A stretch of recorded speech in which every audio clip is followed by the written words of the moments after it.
நாடாளுமன்ற தேர்தலில் கூடுதலான தொகுதிகளை ஒதுக்க வேண்டும் என திமுகவிடம் மார்க்சிஸ்ட் கம்யூனிஸ்ட் வலியுறுத்தியுள்ளதாக குறிப்பிட்டிருக்கும் அக்கட்சியின் மாநில செயலாளர் பாலகிருஷ்ணன், திமுக கூட்டணிக்குள் எந்த குழப்பமும் ஏற்படாது எனவும், குழப்பம் ஏற்படுமா என அதிமுக காத்துக் கொண்டிருப்பதாகவும் விமர்சித்திருக்கிறார். விரைவில் எங்களுடைய கூட்டணி கட்சிகளும் நடைபெறும். தேர்தல் சம்பந்தமான தொகுதி பங்கீடு சம்பந்தமான பேச்சுவார்த்தை என்பதெல்லாம் எல்லாம் நடந்துக்கிட்டு இருக்கு.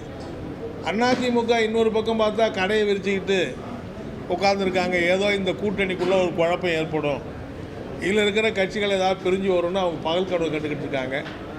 இந்த கூட்டணியை பொறுத்தவரையில் ஏற்கனவே 2 தேர்தலில் 3-4 தேர்தலில் ஒன்றா சேர்ந்து நின்றுருக்கும்.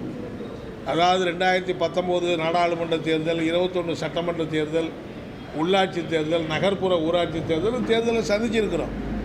எனவே இந்த கூட்டணியில் அப்படி ஒன்றும் குழப்பம் வருவதற்கோ அல்லது பிளவு ஏற்படுவதற்கோ எந்த வாய்ப்பும் கிடையாது என்பது நிரூபணமானது.